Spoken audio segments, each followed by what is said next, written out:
Hi, this is Dave Belsky. I'm sitting here with Allie Cook, and this is the Weekday Roundup. Allie, what are we talking about today?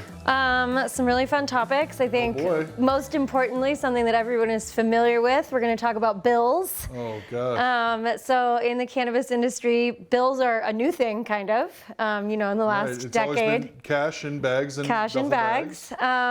And unfortunately, with the rollout of real bills, there are some issues getting them paid. And, we all had experience in our lives with hard to pay bills, but it seems to be a bit of an epidemic in our industry right now. I'd love for you to shed a little light on, what is happening with bills not getting paid, why are they not getting paid, and how does that actually affect the whole supply chain, not just the exact business that isn't getting paid? Well, there's a very well-known cash crunch right now in the cannabis industry. I think that obviously capital markets are down, fundraising is kind of slowed a bit, and brands are really hunkering down and trying to focus on profitability and cutting costs. And the challenge right now is money moving through the retail system from retailer to distributor to brand. It's really slow. And, so even as a brand, if you're running a profitable business and on paper, you have a profit margin and an EBITDA, if you don't collect the money that's owed to you, obviously that isn't the case. So I think you have some high profile retailers that are publicly saying they have a cash crunch. And I think it is of grave impact to the industry and operators in it that are trying to survive. And I think part of it is obviously cash moving through the system, and part of it is lack of access to fair banking. Right. So what happens when a company can't pay their bills? Like, there's no recourse that can be taken legally because it is still a Schedule I drug and federal banking and things won't touch it. So Is there anything brands who aren't getting paid can even do? Well, there's a couple things. I have heard of some brands starting to pursue legal action against certain retailers. I think it's more limited because at the end of the day, the brands still want to be sold through the stores, right?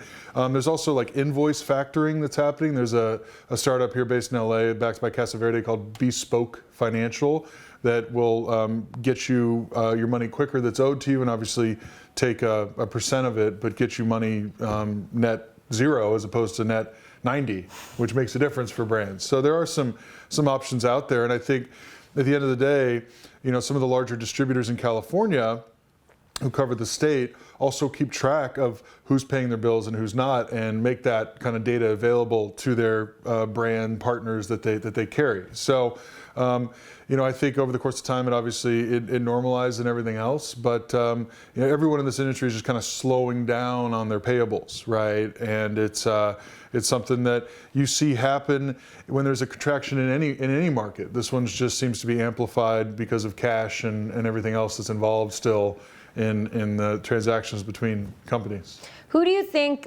what part of the supply chain has been hit the hardest with this, from, cultivation all the way through, retail storefronts? I think it's literally the companies that manufacture products that are sold at retail.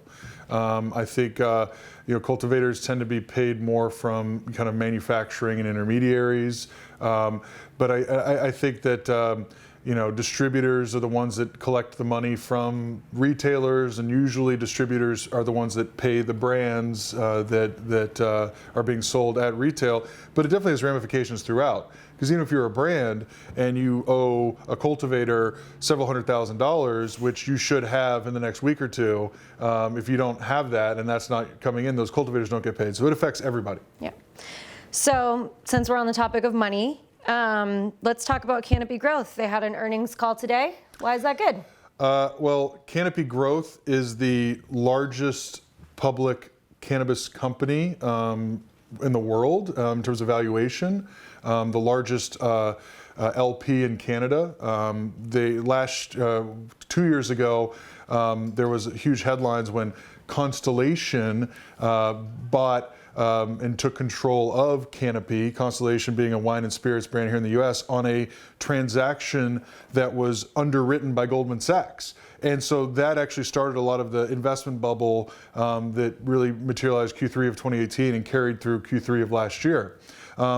Canopy also made the news last year for agreeing to buy Acreage Holdings, which is a U.S. MSO based out of New York City, at a time in the future at a set valuation once federal legalization happens. So Canopy Growth having a positive earnings report is very impactful, because at the end of the day, they're a publicly traded company and they're the largest market cap. So when they have 2 consecutive quarters of earnings growth, their costs are cut, and they're showing a path to profitability, I think it could be a huge signal potentially for the turn in the capital markets, that we've reached a state of normalcy and there's positive things out there. So over the course of the next month, and obviously over the course of quarterly earnings for the following quarter, if this positive news continues, this could signal that we're sitting in currently, or have just experienced, the bottoming of the cannabis capital markets, and that includes Canadian operators like Canopy, and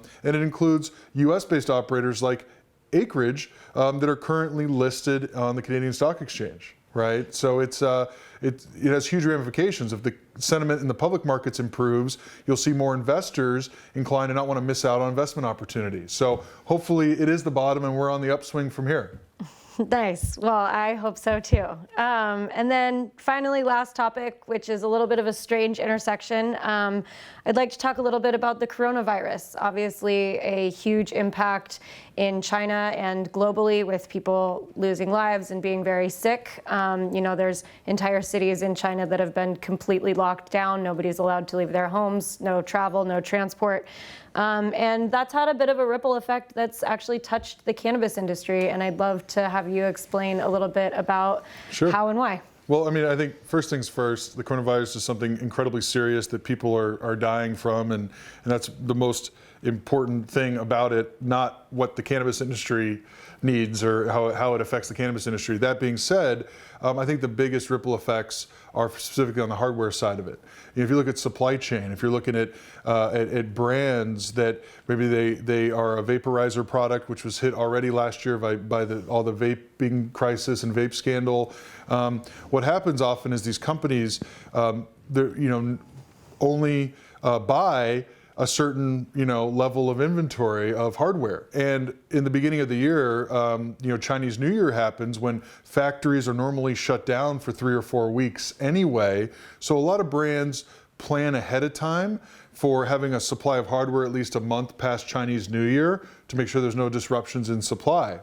But if Chinese New Year, based on the coronavirus, turns into 3, 4, 5 months, then a lot of companies that rely on that hardware source are going to be in some serious trouble, because they're not going to have inventory of hardware to even put into products, right? Now, this specifically affects hardware like vaping cartridges and pipes and things like that, more so than papers and bags.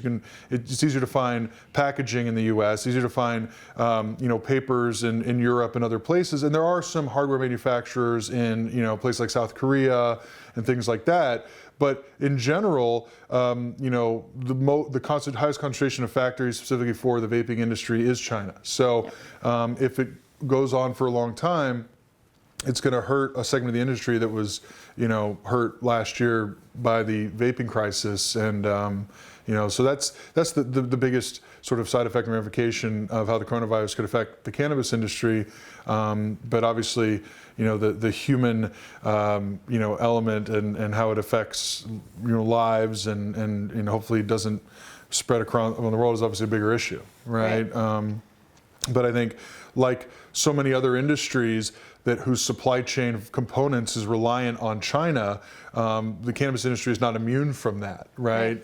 So if it continues long term, not only is it bad for cannabis, it's bad for a lot of manufacturing companies that rely on a supply chain from Asia in order to continue to sell goods and services to U.S. customers. So.